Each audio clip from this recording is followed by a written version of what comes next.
नर्मदे हर. रघुनाथदासजी महाराजांच्या आश्रमामधला व्ह्यू तुम्हाला अतुलनी मागे दाखवला. तिथून आम्ही पुढे निघालो.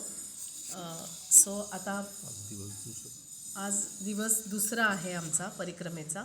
म्हणजे हे जे रेकॉर्डिंग मी तुम्हाला दाखवते तो दुसरा दिवस आहे.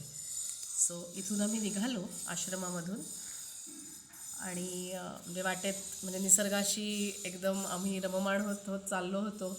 खूप अशा छोटी छोटी कोकरं आणि शेळ्या मेंढ्या, सगळीकडे गाई म्हशी चरत आहेत आणि असं म्हणजे सगळीकडे शेतच शेतं असं सगळं दृश्य आम्हाला दिसत होतं. इथे तुम्ही बघा, आम्ही एका पॉईंटवरती येऊन पोचलो तर मागे इतकी सुंदर झेंडूची फुलं, तुम्ही झूम करून पाहिलं तर तुम्हाला दिसेल की पिवळा आणि थोडासा केशरी झेंडू आणि अशी म्हणजे मैलोनमैल अशी शेतं पसरलेली होती सगळी. सो अतुलनी ॲक्च्युली अक्कलकोट स्वामी महाराजांचा एक आश्रम गुगलवरून शोधून काढला आणि मग आम्ही ठरवलं की म्हणजे आपण त्याच आश्रमामध्ये आज रात्रीचा मुक्काम करूया. आणि त्याला असं एक विशेष कारण पण असं की माझ्या वडिलांनी म्हणजे काकांनी मला लग्न झालं तेव्हा अक्कलकोट स्वामींची मूर्ती दिली होती आणि आम्ही ती मूर्ती बरोबर घेऊन परिक्रमा करतो आहे.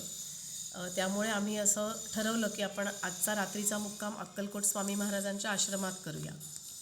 आणि मग त्या मार्गावरून आम्ही मार्गक्रमण करत होतो.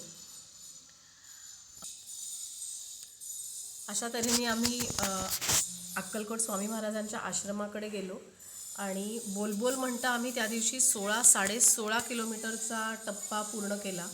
आणि त्या आश्रमात जाऊन राहायचा हा आमचा गोल होता. त्यामुळे आम्ही मजल दरमजल करत, थोडंसं थांबत, मध्ये मध्ये पाणी पीत, मध्ये मध्ये टेकत, खांद्यावरचं सामान उतरवत, अशा तऱ्हेने आम्ही कधी जाऊन पोचलो तिथे हे आम्हाला कळलं नाही. आणि आता जो मी तुम्हाला व्ह्यू दाखवते आहे तो त्या आश्रमाचा व्ह्यू आहे.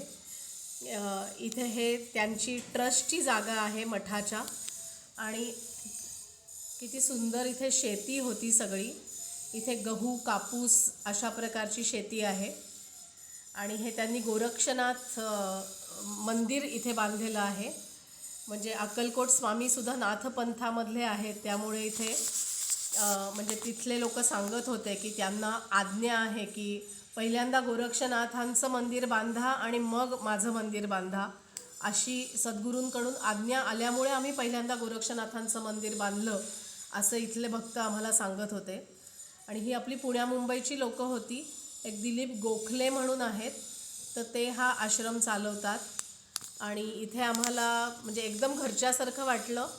खूप दिवसांनी आम्हाला असं पुण्या मुंबईसारखं जेवण मिळालं इथे. त्यांनी आम्हाला त्यांच्या घरामध्ये झोपून दिलं. आणि इथला मागे जर तुम्ही बघताय तर मागे नर्मदेचं पात्र आहे पूर्ण. सो नर्मदेच्या अगदी काठावरतीच हा आश्रम विसावलेला आहे. सो आपण आलो इथे हे फार बरं झालं असं मला आणि अतुलला राहून वाटलं.